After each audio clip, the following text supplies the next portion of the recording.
सारे मंदिर 12:30-1 बजे तक बंद हो जाते हैं। तो राजभोग के बाद श्रीनाथ जी का मंदिर बंद हुआ। सोई श्रीनाथ जी गोविंद स्वामी और कुछ सखाओं के साथ खेलने निकल जाते गोवर्धन पर्वत पे। आज गोविंद स्वामी बोले लाला छुपन छुपाई खेलेंगे। ठाकुर जी बोले ठीक है। और जैसे छुपन छुपाई खेलने लगे महाराज, तो पहली डायन गोविंद दास जी की आई। बोले सब छुप जाओ, मैं 10 तक गिनती गिनूंगा फिर ढूंढूंगा। ठीक है।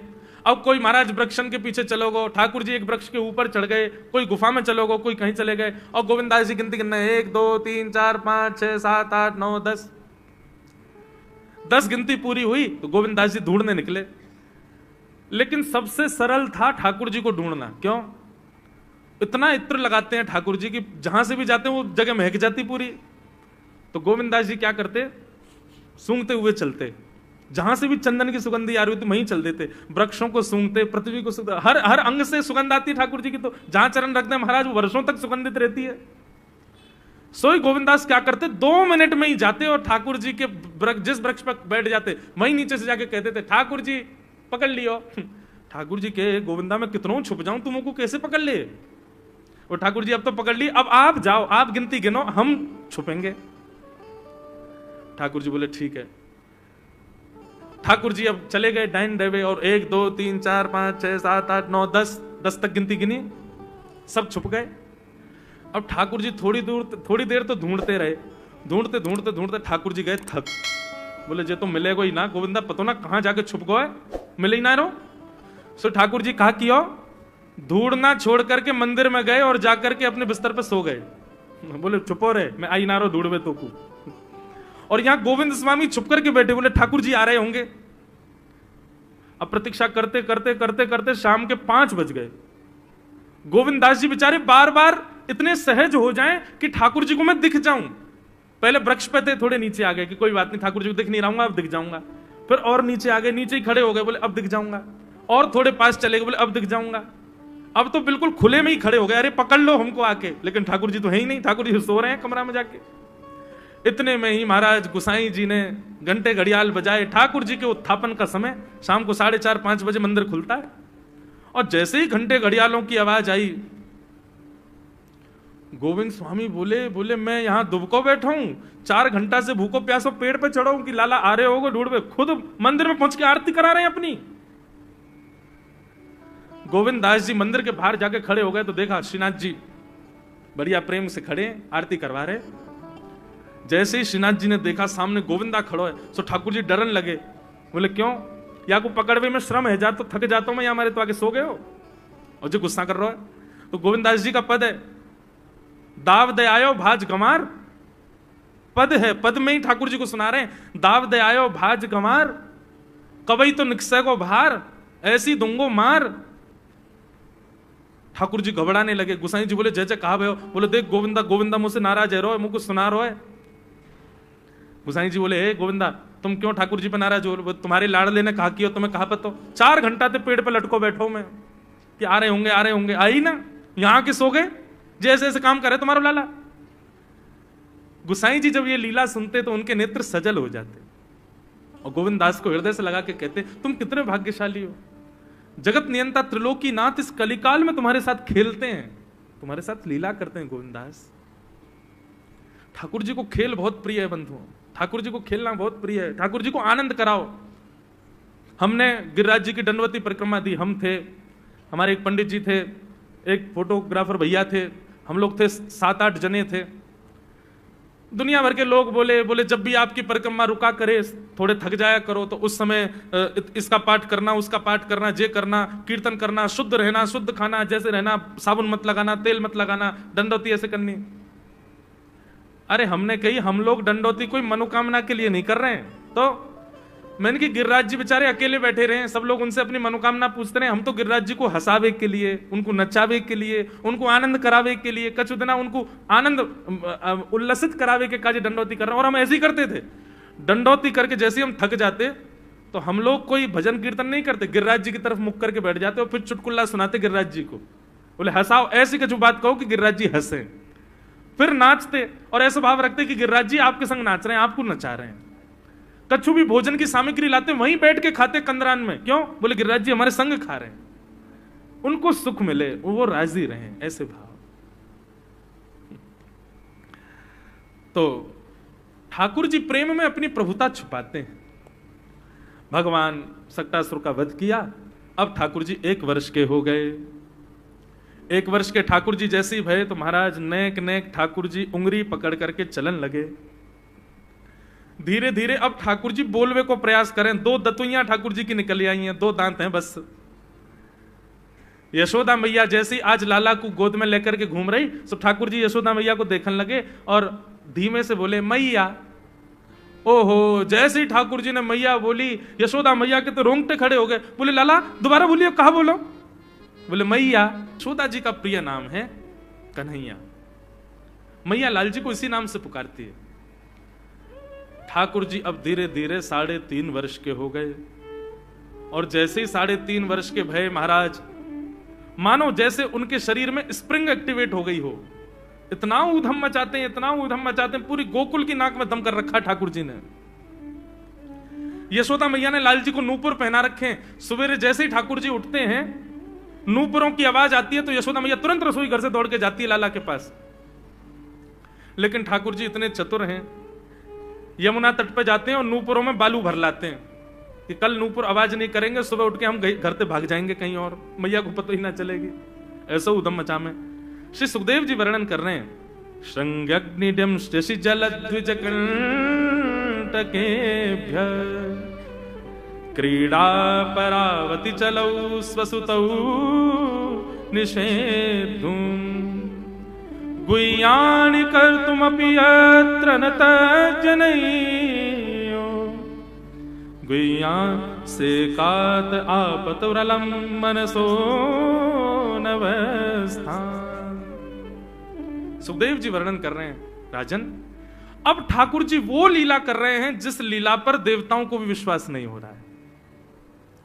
ऐसी लीला ठाकुर जी कर रहे हैं कि किसी को भरोसा ही नहीं हो रहा कि जगत नियंता जगदाधार ये कर सकता है। बोले ठाकुर जी क्या करते हैं? बोले ये मत पूछो क्या करते हैं, यूं कह रहे हैं क्या नहीं करते। जो माता पिता अपने बालकों को बहुत ऊधमी समझते हैं, बहुत बड़ी कृपा है ठाकुर जी की कि आपके घर ठाकुर जी जैसे ऊधमी बालक नहीं है। ऊधमों के सिरमौर हैं ठाकुर जी। कैसा ऊधम मचाते हैं? बोले श्रृंगी। नहा धो करके ठाकुर जी सवेरे तैयार होते हैं, सबसे पहले गैयाओं के पास जाते हैं। मैया कहवे लाला नहा धो के सबसे पहले गैयान को प्रणाम करवे जा, गैयान को स्पर्श कर फिर कछु करियो। ठाकुर जी गैयाओं को प्रणाम करने जाते हैं। जैसे ही देखते हैं कि कोई गैया बैठी है, सो ठाकुर जी कहें अरे अरे मैया या गैया को आलस आ गयो, या को आलस दूर कर दूं। सो बैठी हुई गैया के ठाकुर जी सींग पकड़ लेते हैं और सींग पकड़ करके अपनी ओर खींचते हैं। दूसरी तरफ से सींग बलराम जी पकड़ लेते हैं। अब ऐसे सींग पकड़ करके ऐसे ऐसे गैया के सींग हिलाते हैं। अब बैठी रहती गैया थोड़ी देर तो कोई बात नहीं, जैसे जोर जोर से हिलाना प्रारंभ करते हैं सोई गैया खड़ी हो जाती है। और जैसे गैया खड़ी होती है ठाकुर जी लटक जाते हैं सींगों से। अब ठाकुर जी को तो बढ़िया झूला बन गया, गैया की सींगन पर झूल रहे हैं। थोड़ी देर तो गैया इधर से उधर ठाकुर जी को झुलाती रहती है, लेकिन थोड़ी देर बाद जैसे ही ठाकुर जी की पकड़ कमजोर होती है, गैया को पता चल जाए कि अब लाला गिरवे वार हो है, तो गैया भी इतनी चतुर कि वो गोबर में ही जाके खड़ी हो गए। ठाकुर जी के नेक आगे कुछ चल, मैं गोबर में है जाऊंगा। गैया के ना अब तो मैं यहीं खड़ी रहूंगी, तुम गोबर में ही गिरो। और सोई ठाकुर जी को हाथ छूट जा, मैया मैया बचाइयो, देख जे गैया मुंह को गोबर में फेंक रही है। अब मैया जब तक बचावे आवे तब तक तो लाल जी के हाथ छूट जाएं और ठाकुर जी गले गले तक गोबर के ढेर में जाके गिर जाएं। पर यशोदा मैया निकाले, कितनों सजाए लो, कितनों ए लाला तू वैसे ही कारो, ऊपर से मैं तो को बढ़िया सुंदर बना के रखूं, लेकिन तू घूम फिर गया गोबर में ही आके चौं खेले, मुंह को तो लगे तू पूर्व जन्म को सूकर दिखे। ठाकुर जी मंद मंद मुस्कुरा रहे, हाँ मैया जे बड़ा भगवान को अवतार भयो ना, जाने पृथ्वी की रक्षा करी हिरण्याक्ष से। भैया बोली हाँ वो मैं ही तो हतो, मैं जय जय हूं मैया, वो बड़ा भगवान ही जय जय, वही जय जय तेरे यहाँ लाला बन के आयो है। यशोदा मैया के बातन ने मत बनाए कर, नेक नेक बड़ो है क्यों, बोल वो सीखो, ऐसी बात बनावे, जय जय बोले अपने आप नहावे धोवे है ना, मुंह पहुंचे ना, मैं जय जय हूं। ऐसी मधुर लीला ठाकुर जी कर रहे हैं। आकाश में 33 कोटि देवता ये लीला देख करके अपने नेत्रों पर विश्वास नहीं कर रहे। ऐसे मधुर ठाकुर जी। श्रृंगी अग्नि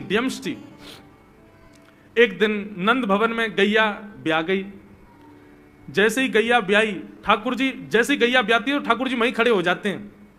और बंधुओं, शास्त्रों में आज्ञा है कि गाय जब ब्या रही हो, बछड़े को जन्म दे रही हो या बछिया को जन्म दे रही हो, उस समय गैया जो होती है वो दो मुखी हो जाती है। एक मुख तो सामने है, और जब जन्म देती है तो बछड़ा या बछिया उसका मुख जब बाहर आता है तो दो मुखी हो जाती है। ऐसी दो मुखी गैया की जब आप परिक्रमा करते हो तो पूरे ब्रह्मांड की परिक्रमा का फल प्राप्त होता है। तो ठाकुर जी का नियम है, नंद बाबा की उंगली पकड़ के खड़े रहे, जैसे ही गैया ब्यावे वारी हो तो वाकू सहलाते रहे, जैसे ही गैया ब्यावे वारी हो, जैसे ही बछड़ा बाहर आवे सही ठाकुर जी वाकी परिक्रमा कर ले, परिक्रमा करके दंडवत प्रणाम करें, वाकी चरण रज को माथे से लगा में, और बछड़ा जन्म ले सो वाकू नवा में दुआ में वाकू अपने गरे से लगा में। एक दिन ठाकुर जी जोर जोर से रोने लगे। बछड़ा जैसे ही जन्म लियो बछड़ा ने, ठाकुर जी रोने लगे। नंद बाबा शांत करा में नहीं माने, बलराम जी ने शांत करायो नहीं माने। यशोदा मैया गोद में लेके बैठी, बोले लाला का भयो, तू रो क्यों रोए? बोले मैया मेरे संग बहुत बुरा भयो। यशोदा मैया बोली कहा भयो? बोले गैया के बछड़ा ने जन्म लियो।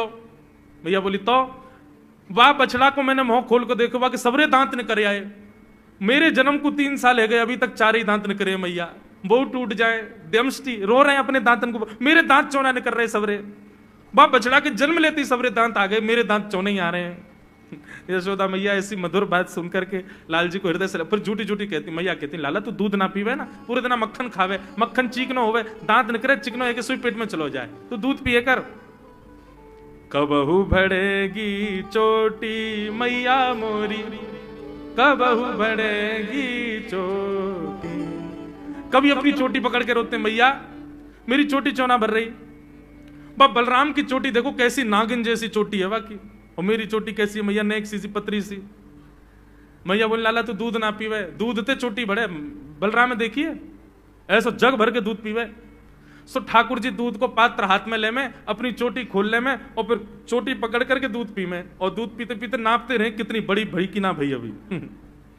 ऐसी मधुर लीला ठाकुर जी करते हैं।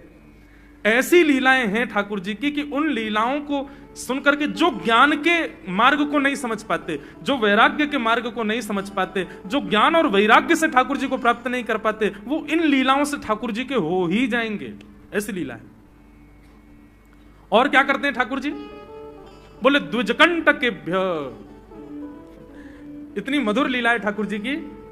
नंद भवन से सुबह सुबह निकल जाते हैं, और राह चलता कोई भी हो अपरिचित, यदि वो साधु है, यदि वो कोई वैष्णव है, यदि वो कोई भजनानंदी है, तो ठाकुर जी उसके पास चले जाते हैं, और पास जाके पता क्या बोलते हैं? अरे तुम यहां डोल रहे हो? बोले भैया कौन हो तुम? अरे जी सब बाद में पूछी हो, हम तो यूं कह रहे तुम यहां घूम रहे हो, नंद बाबा तुम्हारी मां बात देख रहे हैं, नंद बाबा तुम्हारा इंतजार कर रहे हैं। किसी से भी? बोले काय को कर रहे हैं भैया इंतजार? अरे आपके काजे यशोदा मैया ने 56 भोग बनाए हैं, और यशोदा मैया तो थाली सजा के बैठी है, आप घर जाओगे तब आपको प्रेम से प्रसाद पवाएंगे, फिर दक्षिणाओं देंगे। अरे जल्दी करो, देरी मत करो, जल्दी नंद भवन पहुंच जाओ। रोज 150 से 200 अपरिचित वैष्णव संत साधु नंद भवन आते हैं, और सब आकर के कहते हैं यशोदा मैया आप हमारी प्रतीक्षा कर रही थी, लाओ प्रसाद पवाओ।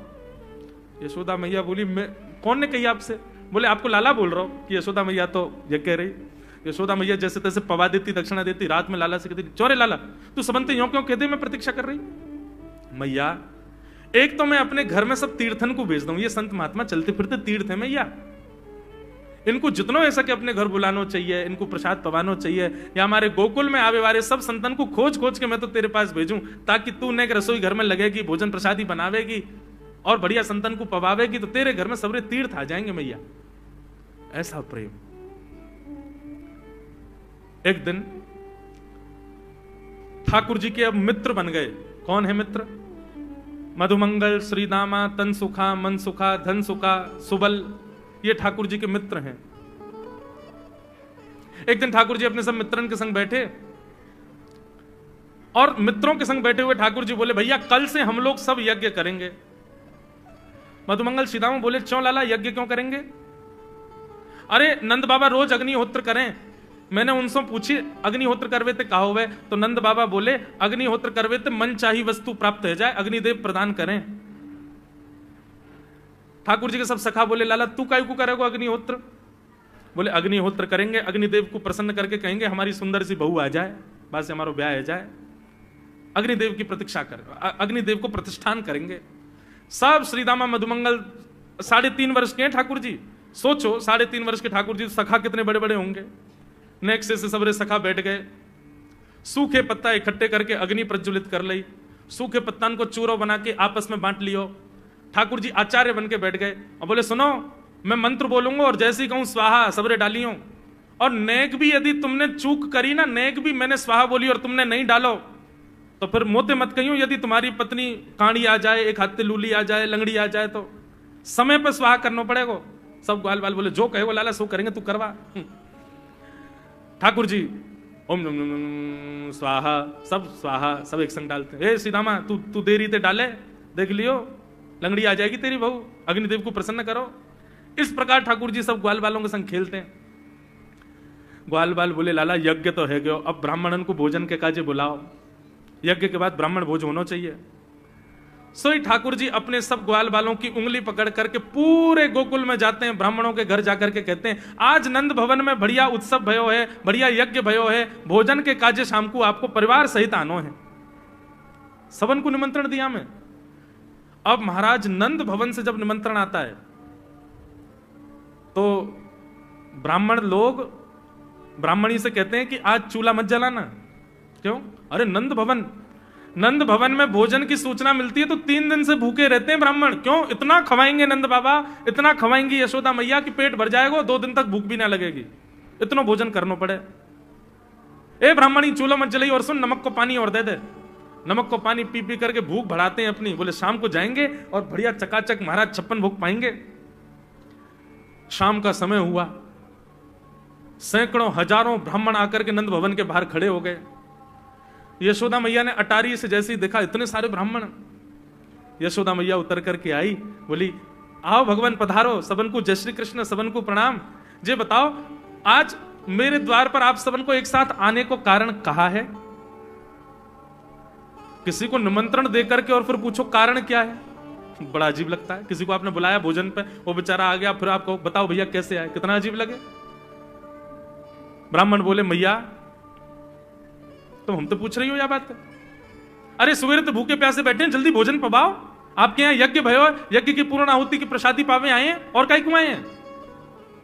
यशोदा मैया बोली कौन सा यज्ञ, कब भयो यज्ञ, कौन सी पूर्ण आहुति?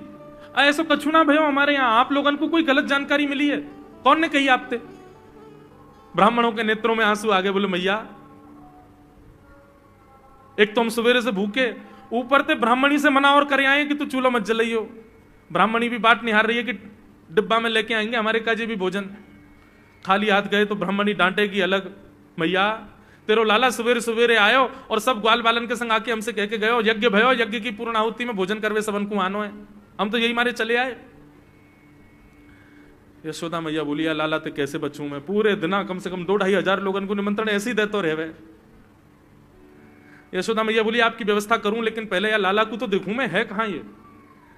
नंद भवन के पीछे बगीचा में ठाकुर जी अपने सब ग्वाल बालन के संग खेल रहे। यशोदा मैया गई, जाकर के बुलाए, ए लाला, ओ कन्हैया यहां पे आ।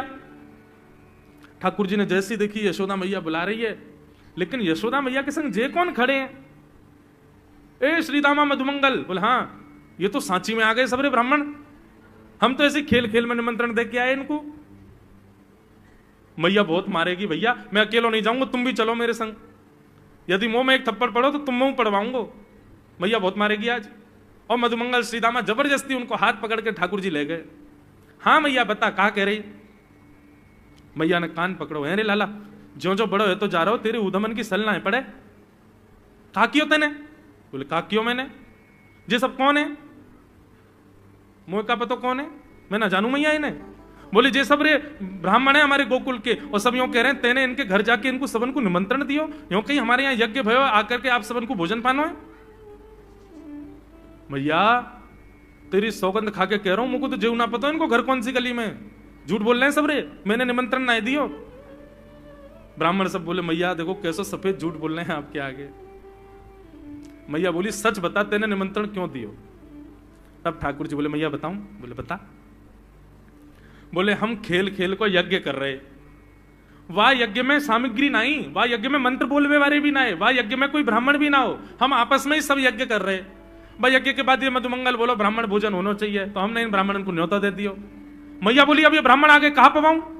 बोले मैया देख सीधी बात है, या में ज्यादा चिंता करने की कोई बात ही ना है। जब बिना मंत्र के, बिना ब्राह्मणन के, बिना यज्ञ सामग्री के हमारा यज्ञ है सके, तो ऐसे ये भी खाली दोना लेके बोलते हैं हाँ भाई रसगुल्ला बहुत बढ़िया बनो है, ये देखो ओ हो मोहन थार तो बहुत ही बढ़िया बनी है, सब्जी तो पूरी कितनी बढ़िया लग रही है, खाली पत्तल लगा दे, खाली दोना लगा दे, और भाव से ये लोग भी पालेंगे है क्यों भोजन, भाव को यज्ञ भाव को भोजन। ब्राह्मणों को बंधुओं गुस्सा, ठाकुर जी की लीला पे किसी को क्रोध नहीं आता, सब हंस जाते। पर यशोदा मैया आधी रात में रसोई बनाती है, सब ब्राह्मणों को पवाती है, और इतना बनाती है कि उनके घर भिजवाती है। मैया बोले लाला इतना काम करावे, बोले मैया तू बैठी बैठी ना मोटी है गई है, हमारे मुंह को लगे तू पूरे दिन लगी रहकर रसोई में कचू कचू बनाती रहकर। ऐसी ठाकुर जी की मधुर लीला। बंधुओं, भगवान ने चोरी क्यों की? अभी तक चोरी शुरू नहीं हुई ठाकुर जी की। अब ये चोरी का प्रसंग कैसे प्रारंभ होता है? एक दिन ठाकुर जी अपने ग्वाल वालों के संग खेल रहे थे, तो ठाकुर जी ने ऐसे खेल खेल में श्रीदामा को धक्का दिया, श्रीदामा गिर गया, बहुत जोर से रोया। ठाकुर जी बोले अरे भैया शांत है जा, लग गई, अरे ठीक है अब शांत है जा, लेकिन श्रीदामा शांत नहीं हुआ। ठाकुर जी बोले तुम कैसे हो? गोकुल में रहे में हम, गोकुल को मतलब है जहां हर घर में 1000 गैया, उसका नाम है गोकुल। इतनी गैयान को दूध घी दही सब हमारे घर में होवे, अरे खा पी के न बढ़िया अपनी शरीर को बनाओ, खेल खेल में लगती रहे, इतना रोवे को कहा मतलब है? तो श्रीदामा क्रोध में भर के बोला तू तो राजा को बेटा है लाला, तो को मक्खन खावे को मिले, घी खावे को मिले, दही पीवे को मिले, हम लोग तो बेचारे गरीब ब्रजवासी हैं, हम लोग जितना दूध घी दही बना में सब कंस के लोग ले जामे हमारे यहां से। कंस ने ब्रजवासी के ऊपर कर लगा रखो है, टैक्स लगा रखो है, कहा कि प्रत्येक ब्रजवासी को इतनो मटका भर के घी दूध दही सब मथुरा भेजना पड़े, हम लोग घर में ना रख सकें, क्योंकि कंस के सिपाही जब आके हमारे घर की तलाशी करें, यदि इतने मटका हमारे घर को प्रसारित हैं, वहां से ज्यादा यदि हमारे घर में मिल गए तो मृत्यु दंड होगा हमारा। समझ रहे हैं बात? कंस ने पूरे ब्रजवासियों को कह रखा है कि हर घर में 4 मटकी से ज्यादा नहीं होनी चाहिए, उससे अधिक आने वाला दूध घी दही ये सब मथुरा भेजना है। और यहां हर ब्रजवासी के यहां 1000 गैया, और 1000 गैयाओं का जितना दूध घी दही होता है उसमें से 4 मटकी केवल घर में रहती हैं, बाकी सब मथुरा भेजना पड़ता है। या हमारे लाला हम लोगन को खावे पीवे को ना मिले, तू तो राजा को बेटा है, तेरे नंद बाबा तो गोकुल के राजा हैं, या हमारे तो को तो खूब छूट है, हम लोगन को छूट ना है। ठाकुर जी बोले ये बात है? बोले हाँ। ठाकुर जी बोले मेहनत करें हम, गैया को पालें हम, गैया को घास खवाएं हम, गैया की सेवा करें हम, और दूध पीवे को वो राक्षस कंस। अभी तो मैं छोटा हूं, मेरी बात कोई मानेगा नहीं, लेकिन प्रलय तो अब तक लानी पड़ेगी। और कैसे लाएंगे? बोले राजी राजी यदि मक्खन दूध दही नहीं मिल लो तो चोरी करके खाओ, हमारो ही मक्खन है, हमारो ही दूध है, हमारो ही दही है, लेकिन अभी हम बालक हैं, हम ज्यादा कछु बोलेंगे हमारी कोई बात मानेगो ना। लेकिन ये सद वस्तु कुपात्र के हाथ में नहीं जानी चाहिए। राजी राजी नहीं मिलता तो चोरी करके खाओ, जब कर देवे को नंबर आवेगो तो सब पूछेंगे भाई कहां गए मक्खन दूध दही? बोले घर में तो है ना। बोले तो कहां गए? बोले चोर चोरी कर ले गए।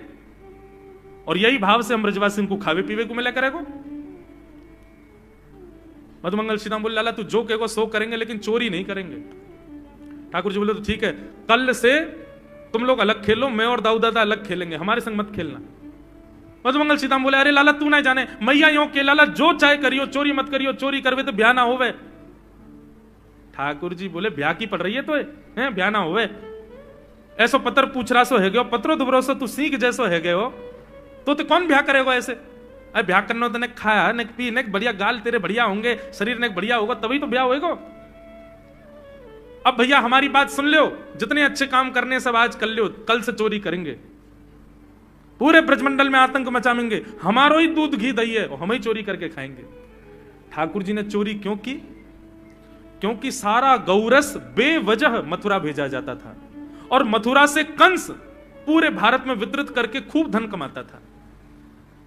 इस वजह से ब्रजवासी प्रताड़ित होते थे, क्योंकि गैया के लालन पालन में जितना खर्चा होगा सब करो ब्रजवासी, 4 मटका दही। अच्छा, प्राचीन जब ठाकुर जी पृथ्वी पर पधारे तब कोई व्यापार नहीं था, ब्रजवासियों पर एक ही व्यापार था, 2 व्यापार थे, या तो घी बेच के, दही बेच के, दूध बेच के धन कमाओ, या फिर खेती बाड़ी करके अनाज बेच करके धन कमाओ।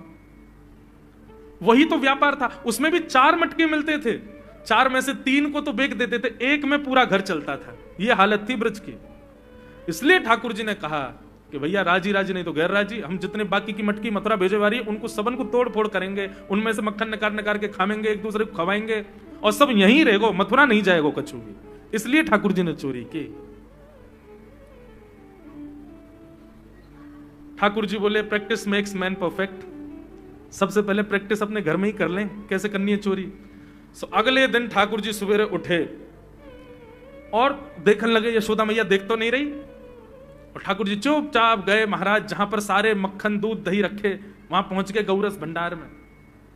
और गौरस भंडार में एक मटकी के ऊपर से ढक्कन हटाए करके जैसे ही ठाकुर जी ने हाथ बोर के पानो प्रारंभ किया, सामने एक खंबा था, उसमें मणि लग रही थी। आज पहली बार 3.5 वर्ष की आयु में ठाकुर जी ने अपना प्रतिबिंब देखा, पहली बार अपने आप को देखा दर्पण में।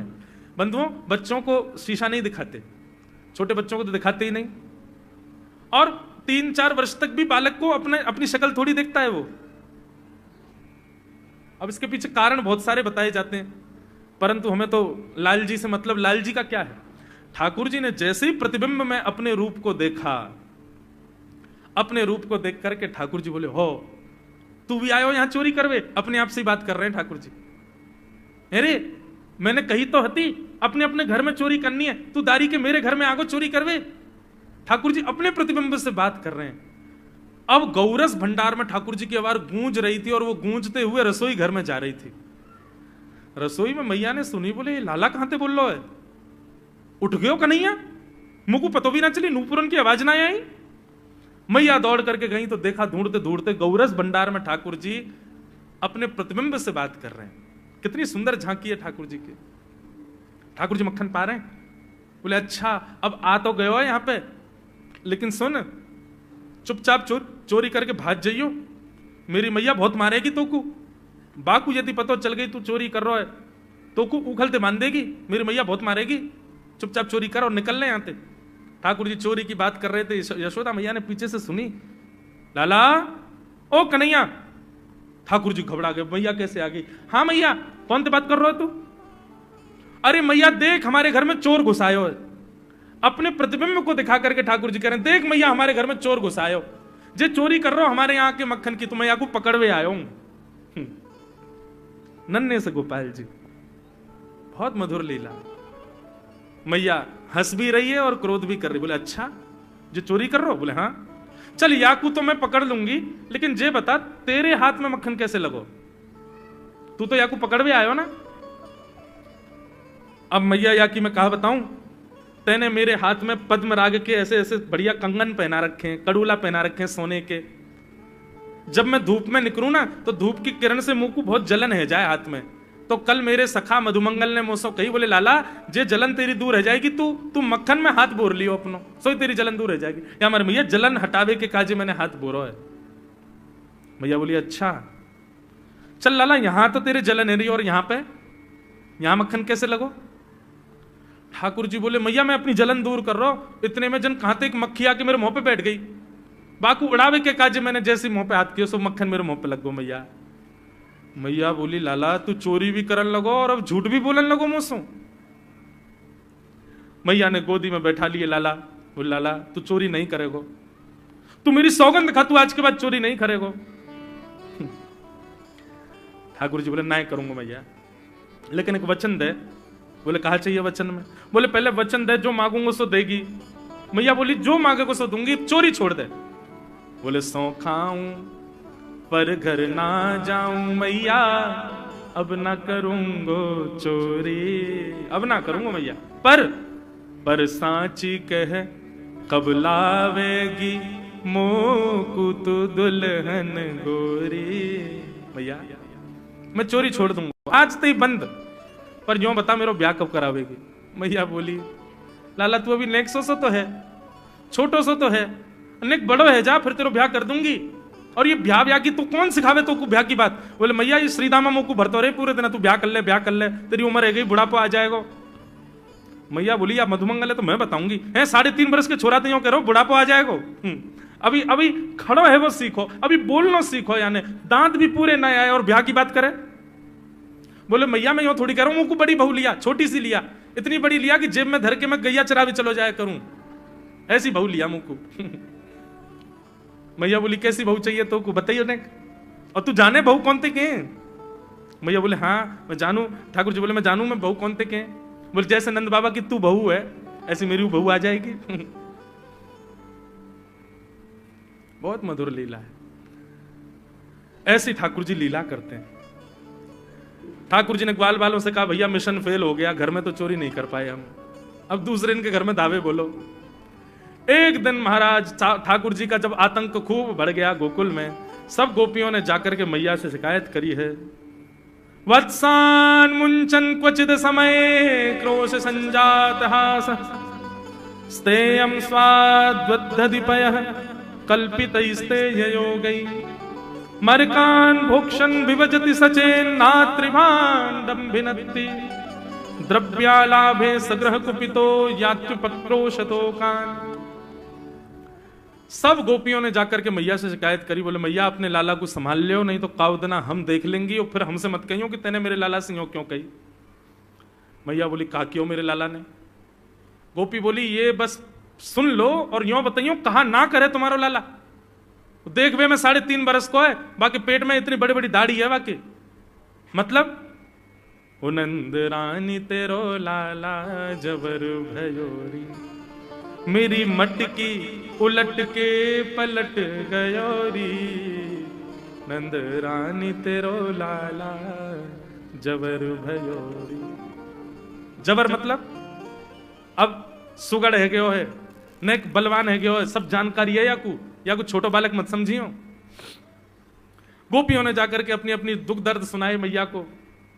मैया बोली अरे भैया मेरे लाला को मक्खन की कोई कमी थोड़ी है, मेरे लाला को दूध की कोई कमी थोड़ी है, मेरो लाला चाहे तो मक्खन से नहावे, दूध में नहावे, इतना मक्खन दूध दही मेरे घर पे, तुम्हारे यहां क्यों चोरी करेगो? अरे कई बार बालकन को अपने घर को भोजन बढ़िया ना लगे, दूसरे के घर को बढ़िया लगे, अगर बार ने तुम्हारे यहाँ के नेकाद मक्खन खा लिया तो वहां इतना रो क्यों रही हो? मैया आपको अपनो लाला बहुत सीधो लगे ना, हम बताएं कहा करे तुम्हारा लाला? बोले स्वयं खावे हमको कोई दिक्कत नहीं, लेकिन या की एक पूरी मंडली है और पूरी रजिस्टर्ड मंडली है, बाल गोपाल चौर प्रचार प्रसार मंडल, ये घर घर जाके चोरी करते हैं। और मैया तुम्हें कहा बताऊं, जैसे ही कोई गोपी के नयो बालक होवे ना तो तुम्हारो लाला पूरे मंडल के साथ आवे और वह लाला के सिर पे हाथ धर के, छोटे से बालक के सिर पे हाथ धर के बस 1 वर्ष की प्रतीक्षा, फिर तुम भी हमारी मंडली में आ जाओगे। पूरे गोकुल में भय है तुम्हारे लाला को। बोले स्वयं खावे, ग्वाल बालन को खवावे। मैया यहां तक भी बात समझ में आवे, ग्वाल बालन को खवावे, मरकान भूक्षण, यो नहीं कि नेकाद मक्खन बच जाए तो रहम करके हमारे काज छोड़ जाए, बाकू बंदरन को खवा दे। एक गोपी बोली मेरे यहां तो इतना मक्खन की स्वयं ने खा लियो, बालकन को खवाई दियो, बंदरन को फिर भी बच गयो तो भी छोड़ के नहीं गयो। बोले नात्री भांडम भिनत्ती, फोड़ गयो मटकी। और बोले मक्खन को कहा कियो? बोले पूरे घर में लेप लगा गयो, वाको पूरे घर में पोंछा कर गयो मक्खन को। मैं और मेरी सास यमुना जल भरवे गए, सिर पे मटकी 2-3 मटकी रखी, बड़े अचक के हम लोग चल रहे, हमें कहा पता ही कि हमारे घर में मक्खन चीकने के लेप है गयो। मेरी सास ने जैसे ही पहलो पैर रखो घर के भीतर, ऐसी रिपटी कि आज तक उठ ना पाई है। ये तुम्हारो लाला करे? नात्रिभांडम भिनत्ती। यशोदा मैया आश्चर्यचकित होकर सुन रही है, बोले ये नेक्सो लाला ये करे? हाँ मैया। एक गोपी बोली मैया अगर चोरी करे तो दिक्कत, और यदि किसी कारण से हमने लाला को रोक दियो, चोरी नहीं कर पाए हमारे घर, तो हमारे रोने क्यों?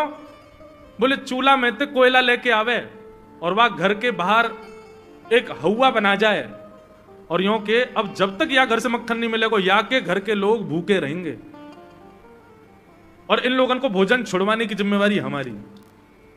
बोले कहा करे फिर?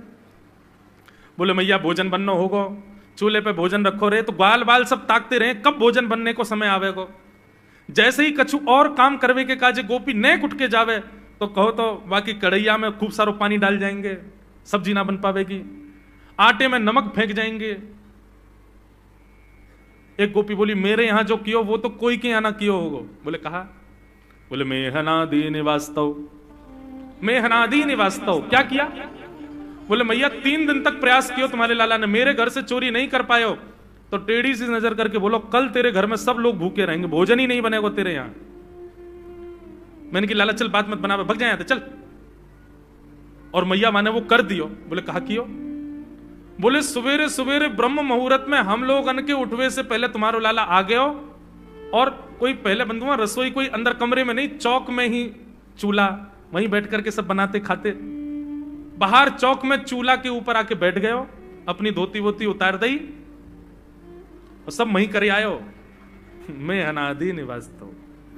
ये बात जैसे ही यशोदा मैया ने सुनी, बोले नहीं नहीं नहीं नहीं, झूठ बोल रही हो, मेरो लाला ऐसा ना कर सके।